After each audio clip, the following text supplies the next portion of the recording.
هاي، انا ديانا. النهارده انا عملت لكم ليست بكل الادويه خاصه بالتخسيس اللي بسمع عنها او اللي اكتر الناس بتسال عنها والمشهوره في السوق، بحيث تعرفوا دي بتاعت ايه ودي بتاعت ايه وهل ليها فعلا فوائد ولا لا. بصوا، هنبتدي مع بعض بالاورليستات او الاورلي. الاورلي انا ما عنديش اعتراض قوي عليه. هو الاورلي اصلا انتوا لو قريتوا يعني الورقه بتاعته هتلاقوا ان هو مكتوب ليه ممنوعات كتير قوي. يعني حد عنده مشكله في الكبد ممنوع، عنده حد مشكله في كذا، ليه ممنوعات كتير قوي. بس ايه فكره الاورلي؟ ماده الاورلي اتسلف ان هي ماده ان انت لما بتاكل الدهون هي بتعمل عدم امتصاص لجزء كبير من الدهون اللي انت هتاكلها. فمثلا بتعمل بلوكينج لمثلا 40% او 50% او حسب اللي مكتوب في الورقه من الدهون. فانا ما عنديش مشكله ناخد اورلي. انا شخصيا ساعات باخده مثلا لما يبقى في عيد، خلاص بقى هاكل وهلخبط من نفسي فاروح واخده اورلي، او مثلا خروجه اوتنج وات ايفر. فاحنا ممكن نستخدمه from time to time، من وقت لوقت، بس مع المناسبات لما هنبقى ناكل حاجه دهنيه.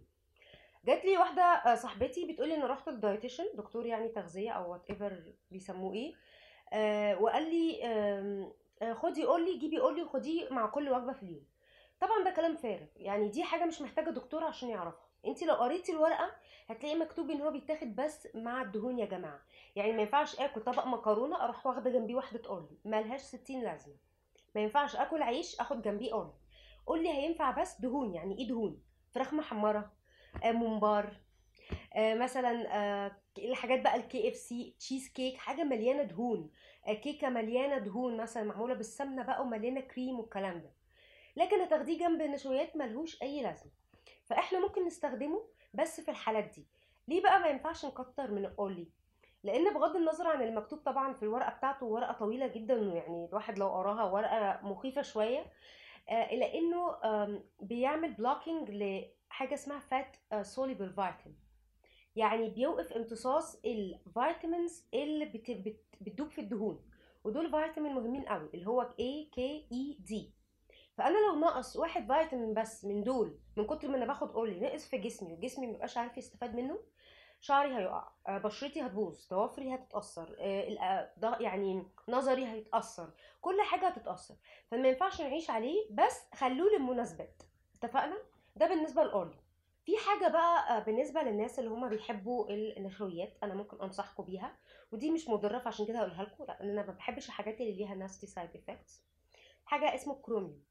الكروميوم دي مادة، المادة دي جسمنا بيحتاجها عشان الانسولين يبقى sufficient. يعني ايه الانسولين ده؟ اللي هو ايه الانسولين ده؟ لما انت بتاكل حاجة فيها سكر او نشويات او وات ايفر اكل بيتاكل، بيتفرز في جسمك حاجة اسمها انسولين. دي بتتفرز من البنكرياس علشان جسمك يعرف يحرق الحاجات دي ويقدر يتصرف فيها. لما الانسولين ده بينقص او بيبقى الكميه اللي بيفرزها الجسم مش كفايه، او الجسم بيفرزه بس من كتر ما بناكل حلويات الجسم اتعود عليه وما بقاش يأثر، الانسان بيجيله ايه؟ السكر اللي انتوا بتسمعوا عنه. فالكروميوم ده ماده صحيه ملهاش عوارض جانبيه، ممكن تاخدوه بشكل عام، وبنفضل ان احنا ناخده بالذات للاشخاص اللي هم بياكلوا نشويات كتير، لان هي النشويات اللي بتحتاج انسولين اكتر حاجه. فانتي ممكن مثلا، عارفه ان انا دلوقتي هاكل وجبه فيها مكرونه، اجي قبلها بتلت ساعه اخد حبايه كروميوم اند ذاتس ات. فدي حاجه طبيعيه ضيفوها للبروجرام بتاعكم. لو حد عنده السكر بليز ارجع للدكتور بتاعك، تقدروا تضيفوها للديلي يعني بروجرام بتاعكم، مش هتضركم، وفي نفس الوقت هتنهانس او هتحسن الانسولين وحرق النشويات. ندخل بقى على بسميهم اللي احنا بنسميهم بري ورك اوت، او الحاجات اللي هي للهايبره اللي احنا بناخدها قبل التمرين. في مثلا عندكم القهوه، عندكم حاجات بقى اللي هي لايبو هيدروكسي كات، عندكم في جرين كوفي بينز. طبعا انا لايبو ده انا شايفه انه اختراع فشل، وانا جربته ما نجحش، وعامله حلقه عنه وعن اللي بيعمله، لان هو بيبوظ حاجه في جسمنا اسمها ادرينال جلانس، ودي حاجه مهمه قوي. فانا ما بوافقش عليه لان هو فيه كميات اكبر من الكافيين اللي الجسم بيستحملها. احنا دلوقتي هندخل على الجزء الخاص بالكافيين. احنا ليه بناخد كافيين دلوقتي؟ الكافيين لما بناخده بيعمل انكريزنج للهارت ريت، يعني بيعلي نبضات القلب، فده بيساعد جسمنا يحرق. انت لما بتدخل وتقف على المشايه وتجري مثلا او تقف على الارك، بتعمل كده ليه؟ عشان تعلي الهارت ريت يوصل لفوق ال 140، فجسمك يبدا يحرق يعني تحرق مثلا دهون وعضلات. مشكله الكافيين ان زي ما قلت لسه هو بيحرق دهون وعضلات. انا اي حاجه بتحرق عضلات ما يعني ما بتقبلهاش نهائي. مشكله بقى اللايبو والحاجات دي ان هي بتضرب حاجه اسمها في جسمنا ادرينال جلانس، دي عامله عنها حلقه من كتر ما هي مهمه، وليها عوارض جانبيه تانية كتير. فلو انتوا حابين تعالوا الهارت ريت وتساعدوا نفسكم تخسوا شويه وبرضه تبقوا مهيبرين قبل التمرين، فانتوا ممكن اوفر لكم ان انتوا تشربوا شاي او قهوه وخلاص. كوبايه الشاي فيها حوالي 50 مللي جرام كافيين، كوبايه القهوه فيها 100 مللي جرام كافيين. انت كبني ادم بتحتاج في اليوم 200 مللي جرام كافيين علشان الهارت ريت بتاعك يبقى تمام ويساعدك في الحرق. فدي فكره الحاجات اللي هي الكافيين. برضو ممكن تاخدوا جرين كوفي بينز، دي عباره عن حبوب قهوه بني، بس انا سالت عليها ولقيتها غاليه قوي، هي نتيجه مش تبقى وهميه. يعني هي معديه ال 200 وانا اصلا نتيجتها مش قويه قوي، فانا مش عارفه هي ليه غاليه قوي كده. يمكن عشان مش متوفره في مصر كتير.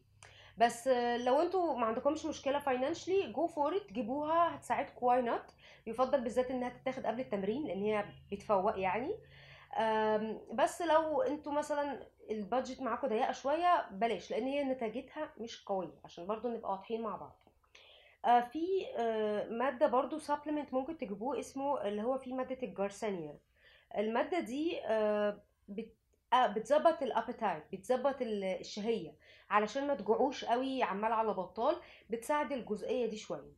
فدي عامة معظم الحاجات اللي هي إلى حد ما ليها مفعول، عشان ما تدفعوش فلوس على الفاضي. والأكتر شهرة، تمام. بسمع بقى حاجات كده يقول لي مثلا ده دواء جايباه من بره ومكتوب انه اعشاب بس وبيسد النفس. بص عشان نبقى واضحين مع بعض، مفيش دواء بيسد النفس وبيبقى اعشاب بطريقه عاديه. اوكي. الحاجه الوحيده اللي بتسد النفس هي حاجه اتمنعت من مجموعه من السنين، وانا مش هقولها عشان محدش يفكر يدور عليها ويجيبها، لان طلعت ان هي بتعمل sudden death. sudden death يعني بتعمل موت مفاجئ. اوكي. ده بسبب ان هي بتاثر على القلب وبتاثر على المخ.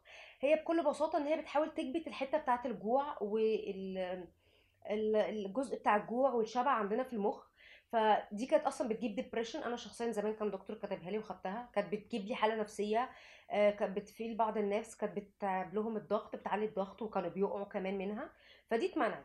فان انت تيجي تقولي لي ده انا جايبه دواء يعني طبيعي وهو بيسد نفس، نو واي. لازم تتاكدوا ان الحاجات اللي انتوا بتجيبوها فعلا طبيعيه، لان المواد دي اتمنعت وبقت ممنوعه في السوق، فممكن تنزل في شكل اي ماده تانية. في كمان حاجه اسمها برومالين، دي اللي بتبقى موجوده في الاناناس. الماده دي بعض الدراسات قالت ان هي بتساعد على حرق الدهون بشكل معين. حتى الان الدراسات ما اثبتتش يعني حاجات وهميه. بس لو وقع قدامكم برودكت والبرودكت دوت مش غالي قوي او تقدروا تجيبوه ومش هتتعبوا قوي في ان انتوا تجيبوه وطبيعي ومكتوب ان هو فيه ماده برومالين، that's totally fine. جربوه، ما فيهوش مشكله، اتليست ان هو ايه، حاجه طبيعيه. لو حاجه طبيعيه مش هنخاف منها. فده كان السامري بتاع الحاجات اللي انا بسمع عنها في السوق واللي ليها فايده شويه. انتوا اكتبوا لي في الكومنتس لو انتوا سمعتوا عن دواء اور وات ايفر، اكتبوا لي. بس انا مش عايزه حد يا جماعه يكتب لي مثلا اسم الدواء بس، لان في ادويه كتير جدا ممكن تبقى موجوده في السوق، فانا اكيد مش هبقى عارفاها كلها. انا بهتم بالماده الفعاله اللي جواها. يعني انت لو هتكتبي لي اسم الدواء، قولي لي الدواء اسمه كذا، ده مكتوب عليه انه من ماده كذا وكذا، لان انا المواد الفعاله دي اللي انا اعرفها. لكن الاسامي وكده ممكن يبقى نفس الماده نازله تحت اكتر من اسم. بس اي هوب ان انتوا تكونوا استفدتوا من الحلقه النهارده من ميك اوفر. استنوني في حلقه جديده. شكرا لمشاهدتكم. ديانا عيان.